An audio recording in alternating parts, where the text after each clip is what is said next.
All right, we're in round two. We've got the choice. We'll play first. Let's see what we got here. Got another one lander, which is unfortunate. We have, yeah, it's just not gonna. That's not gonna jive with me. All right, this is a pretty bad hand, but I'm gonna keep it because, well, at least our opponent mulligan too. But yeah, we having some mana issues again, which is unfortunate. But we're going to play the Windswept Heath to start it off because it ups our chances of drawing other colored resources. It also lowers our chance of drawing a land, admittedly, but I think I kind of need to see my other colors before I'm going to be able to play a lot of the spells in our deck. Although at this point, I need just any land so I can at least play a Morph or a Frontier Mastodon or something. All right, got a blue, very good. Kind of want to do right into being now so we don't miss our next turn land drop. So I guess we're going to choose Longshot Squad to manifest, and then we'll just bottom incremental. I like the incremental, but we are pretty desperately on the hunt for a good land card at the moment. All right, Morph himself. Let's Thornwood Falls. Yeah, I guess we can swing into his Morph. See if he blocks. Does not. Alright, so let's play Mastodon, and I guess I could morph my Snowhorn Rider. Hope to one day get the value off the Mastodon. Yeah, I think I'm going to play Rider instead, just in case I draw like a mountain, because then I can unmorph next turn.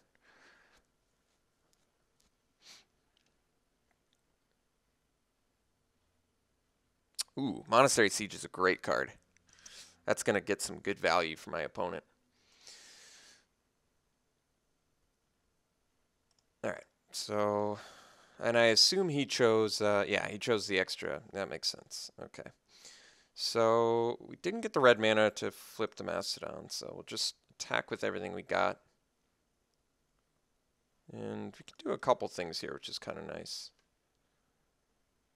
He's just taking it, so I think we're just going to play the Mastodon and pass. I could have flipped up my Longshot Squad, but I'd rather just get more dudes online at the moment. And hopefully at some point get a surprise flip of the Manifest. And we have the Ruthless Instincts, which is a nice proactive, aggressive card. So opponent gets rid of a land. Monastery Siege is going to be a problem. It's a great card. Really fantastic card. That really puts me in aggro mode pretty hard here. So he's up to 5, which is fine. I still think we can swing into it. And well, I guess if it's a Pine Walker, that could be a problem. But if it's an Abomination of Gudul, I can pretty comfortably swing into it.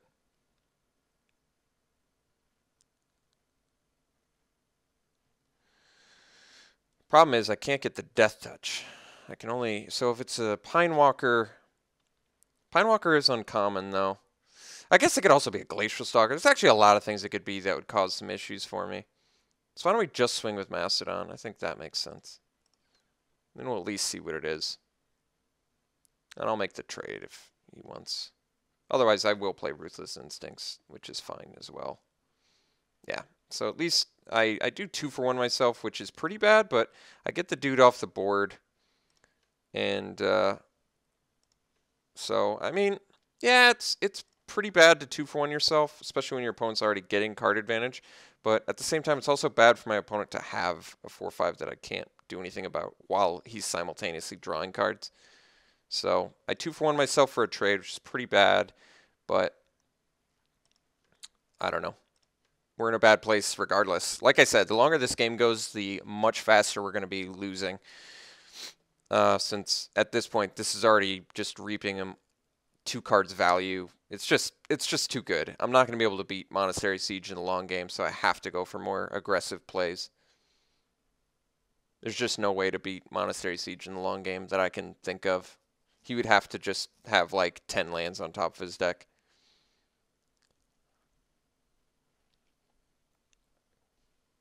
All right, Gurmag Angler, certainly a big issue there, but let's see if we can't find one of our red manas. Still can't, as a matter of fact. So I guess we'll Cloud Form, see what we get. Hopefully a creature. Well, land, guess is something I don't want to draw. Still don't have the mana to flip my long shot squad. And I can't really attack into a Gurmag Angler, so opponent is still reaping much more value than I feel comfortable with him reaping, but I have really no choice in the matter. We are essentially in top deck mode on the mulligan now, which is pretty rough. Pretty bad place to be in, but bad situations happen in Magic. You got to be prepared for them at all times. So we are looking positive, and the positive is we draw a red mana, we at least get a Snowhorn Rider online. Nothing else going on next turn. I can long shot squad and start outlasting, see how that works out for me. I've got a flying hexproof, so at least I can swing in on them currently. Well, that plan changed, huh? Let's see. Yeah, I can't really do much about a Necropolis Fiend. At least he's out of cards in his yard, though. Embodiment at least finds me my red manas. So what am I at? I'm at 6. I guess I just play Embodiment and pass. Next, and then end of his turn, I do long shot squad. I don't want him to know what that is just yet. So now we pass. Opponent is still reaping much too much value, especially with the Necropolis Fiend. It's so good.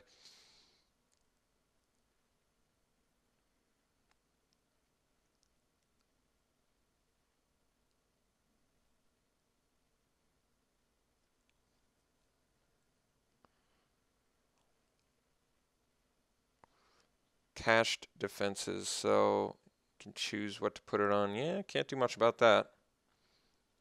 So he's got a 7/8 flyer, which is pretty problematic. No doubt about that. What can I draw that would help me? 1,000 wins. Once I crack my dude, I'll be able to get in that range. Even Surveyor would be great. So we've actually got real draws that bring me back into this. We're going to flip this up. Ooh, got the red mana off the top. It's actually quite nice. Almost wish I had a Death Toucher at the moment. So I've got 7 manas, which means I think we're just going to outlast and then pass. Leave up unmorphing of our Snowhorn Rider as well as Temur Charm. Kind of a bad place because, like I said, he's already, I believe, seen 5 extra cards off of Monastery Siege. Maybe 4 extra cards at this point, but that's pretty troubling.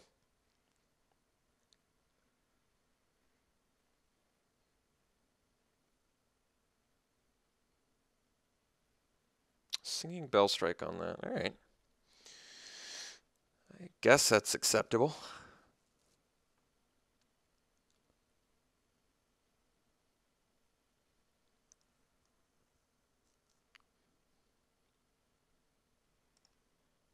See if he attacks with his Fiend yet. He does attack with the Fiend. Okay. Well, we're going to take it then. He can't use his ability, which is actually quite nice for us. What's your follow-up play? Scavenger? All right. So now we flip this.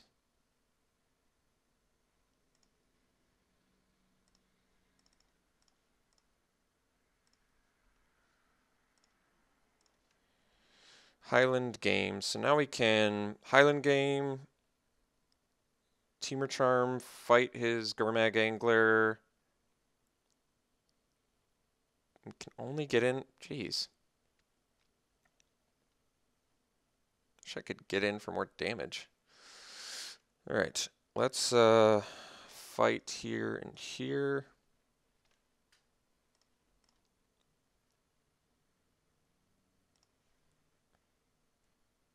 Get rid of the Angler. I wish I had the manas to untap this and swing. That'd be huge. We're on a 2-turn clock with the Necropolis Fiend regardless, which kind of makes me want to swing in with my long shot squad.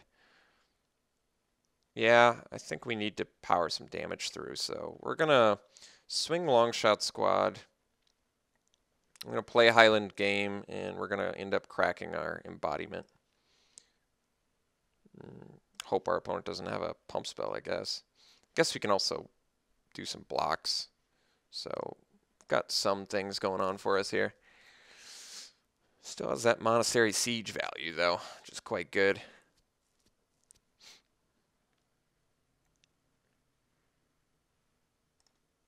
Alright, Disowned Ancestor is quite good, as it just is a nice way to lock up the board for him a little bit, clog it up. We got to deal with those flyers still, which is a pretty big issue.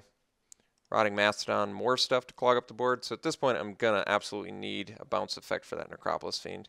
Well, I guess I'm glad he's not attacking. Let's crack this just to deck thin and I guess get more mana we don't need. Yeah, whatever.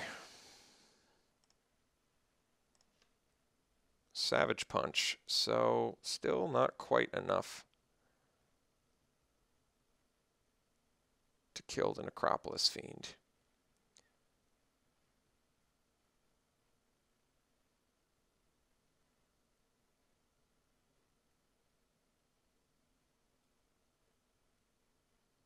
No cards left in our opponent's hand, but he's still getting card quality out of Monastery Siege. So this is interesting. I can Savage Punch his Scavenger. I kind of feel like I need that, though.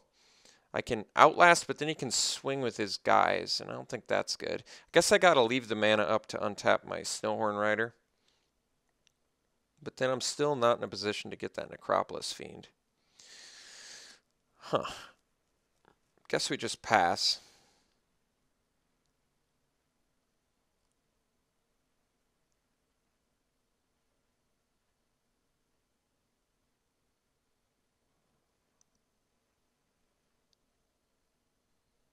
I guess I can Outlast plus untap my Snowhorn Rider, though. Yeah, I think I'm going to do that, actually. Because this lets me next turn Outlast, yeah. This lets me next turn Outlast plus Savage Punch his Necropolis Fiend, unless he leaves it back. I feel like this tempts him to attack with it, which is something I'm definitely going to need.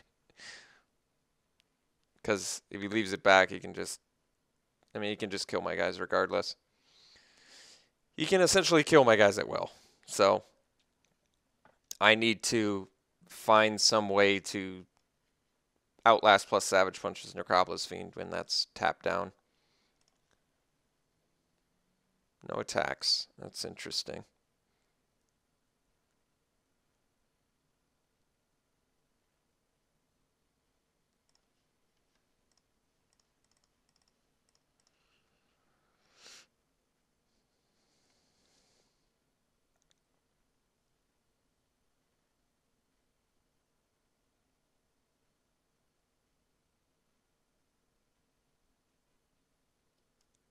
Ooh. This should be good for us. I guess he could hit the long shot squad, though. That would make much more sense. So probably killer. He killed the wrong guy. I'm actually really happy he killed that. So this is actually going to work out really nice for us now. So now we get to Outlast. Savage Punch. Well, he's got Force Away mana, but I can't play around that. So we'll do this. Well, let's tap down.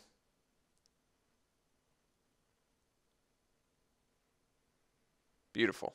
So now we play Wetland Sandbar and pass.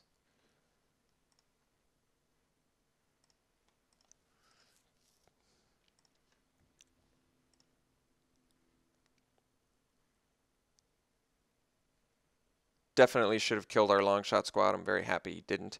Opponent is still just reaping so much value. The quantity of value our opponent is reaping from that Monastery Siege is insane. Look how many. He's probably gotten like 7 at this point. I want to say 7. He's probably gotten close to 7. So I guess we Outlast with this since I can't get by his Mastodon, play a Rugged Highlands and pass. Does he have to draw the extra card? Well, at least he has to. So if I can survive 7 more turns, he's out of deck. All right. That's actually okay. It's got less deck now. So if I can survive 5 turns.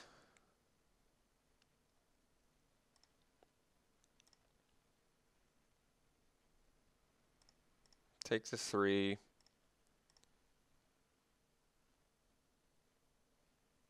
Kintree, 8/8. Jeez, that's big. Land's not really gonna do it. Guess we leave Longshot Squad back now. Or I guess our plan is to just make him deck himself. Like I said, he's got only, well, maybe it's 6 turns because he's gonna be right at 0. So I guess it's 6 turns. That's not too easy to survive, I guess, but I mean, we're not in the worst spot ever. Not in the greatest spot ever either. No attacks. No, that doesn't make too much sense to me. Ooh, Tarka. Well, why not?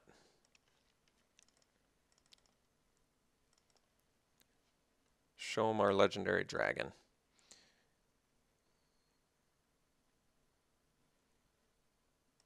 And I could outlast, but I think I'm just going to leave it back.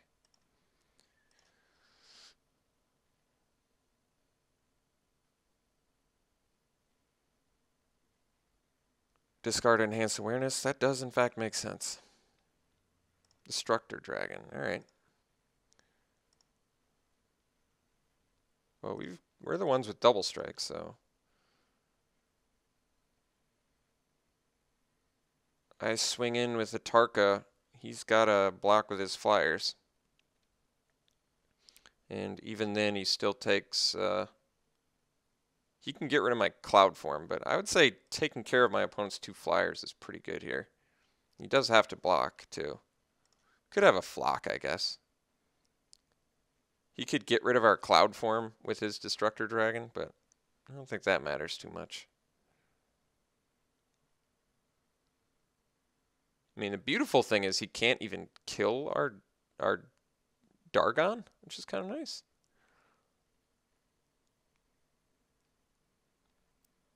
We deal our double strike, and he takes... What does he take? 8?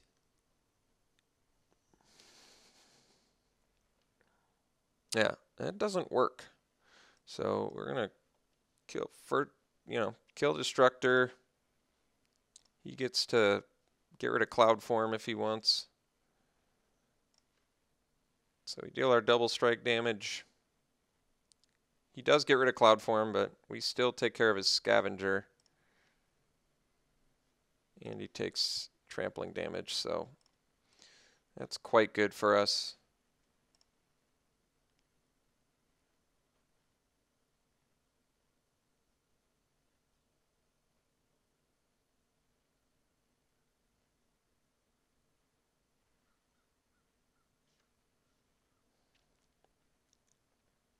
We have to survive 3 more turns or just win next turn. Both of those options are quite good. I'm trying to think how he can kill us here. If he has some way to get this through and has like a flyer, he could get us there. If he has like 2 Will-the-Nagas, that could do it.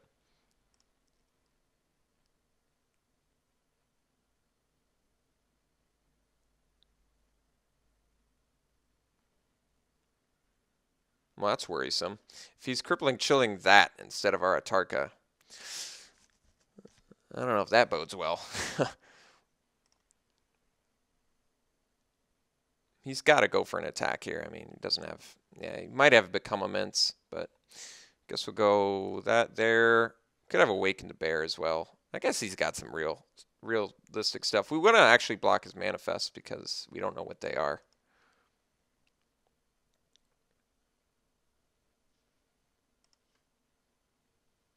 Roxaza's Secret and Whisper of the Wilds. All right.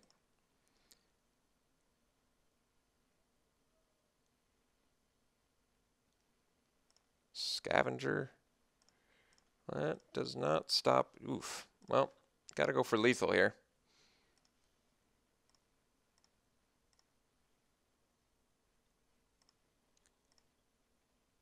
Wow. All right, well, beat Monastery Siege, which I was not expecting to do, but I think our opponent kind of was playing a little bit sloppy there. He was not being as proactive as I would have been had I been in his spot. He's running Raksha as a secret too.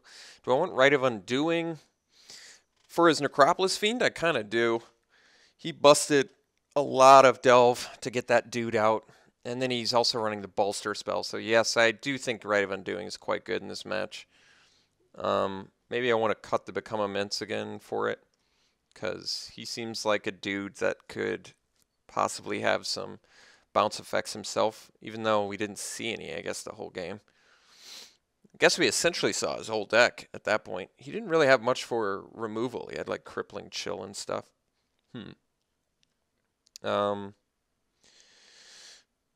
Incremental's probably better than Become Immense in this matchup, because I feel like I've got enough time to stick dudes and then incremental growth. So I feel like that's probably better. And I'd like to run, I think, the Rite of Undoing over the Become Immense and keep all my creatures just the way they are. So, all right, I think I'm comfortable running it like this. I may have actually wanted the Mystic of the Hidden Way in retrospect, since he's actually got some pretty good blockers. All right, well, I'm running 9 sources of green. I still don't feel comfortable keeping the one lander. I think we gotta try again here. All right, this hand, we're gonna keep it. This hand's actually fine. We have 2 of our colors. We've got our 2-drop ramp dude. So that's actually just fine. So now the question is, do I want to do... I think we still do Whisper of the Wilds, because that way if I draw a 3rd land, I can get Ferocious online right away. I did get a 3rd land, but it's a tapped one. So I guess we'll just play... I could do Wetland Sandbar, I guess. Let me think why I would want to do that. No, I think we got to play the Whisper, because this lets me do Grizzly next turn if I don't draw anything. No plays yet, which is pretty surprising. Ooh, Tarka. Let's Thornwood Falls, Grizzly, pass.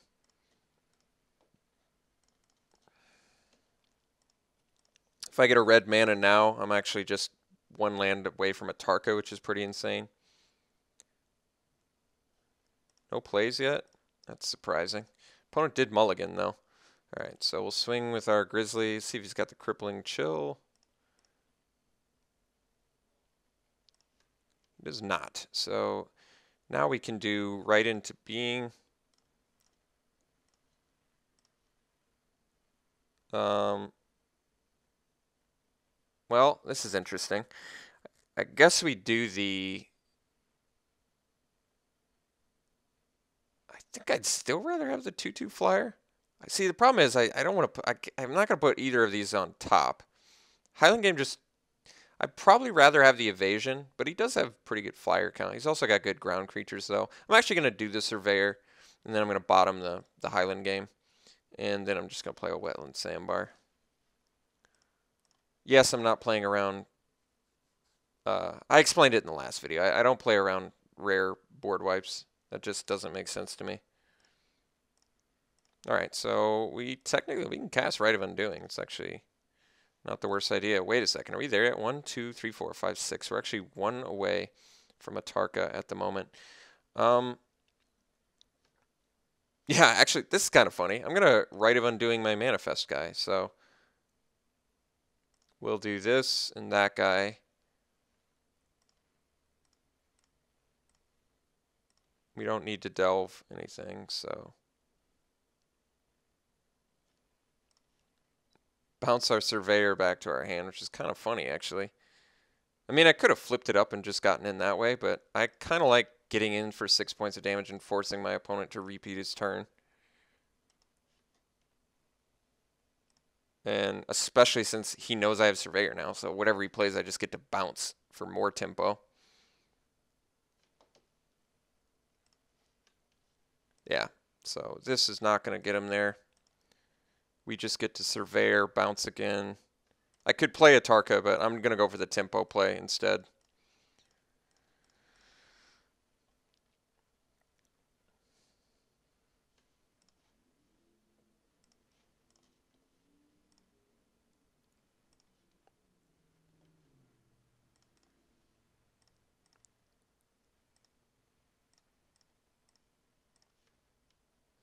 And I think we've just got lethal now with Ruthless Instincts, if his best play is just a Mastodon once again.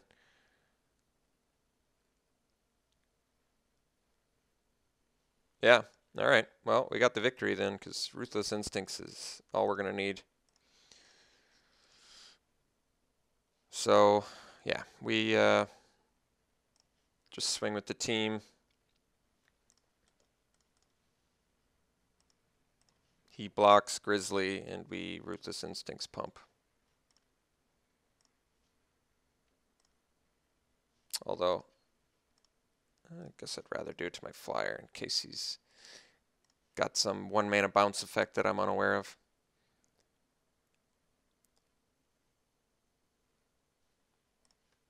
All right, got the match, which was pretty satisfying one since, like I said, I feel like we were rapidly behind in game 1 with all that Monastery Siege value he had. He was just being too conservative with his Necropolis Fiend, which, you know, in his position, in his defense, even though he was being overly conservative, I actually don't think it was that bad of an idea, because in his mind and my mind at the same time, he was definitely set up for a better long game with drawing an extra card each turn. Like, you should really be reaping way more value than your opponent is. So very, I think, fortunate on our end that we were able to win that game. And, you know, Tarkir, very much a lot of help there. But yes, Aven Surveyor came up huge this game, which was kind of awesome. I love the tempo aspect of Rite of Undoing. Bounce that, play it again, get in, go for the win with the Ruthless Instincts, which is the first time I've played it. So satisfying victory there. I think our opponent's deck was fine. It was a fine Sultai deck. So it just turns out he needed to be proactive, and he wasn't. So, all right, we'll see you in round 3.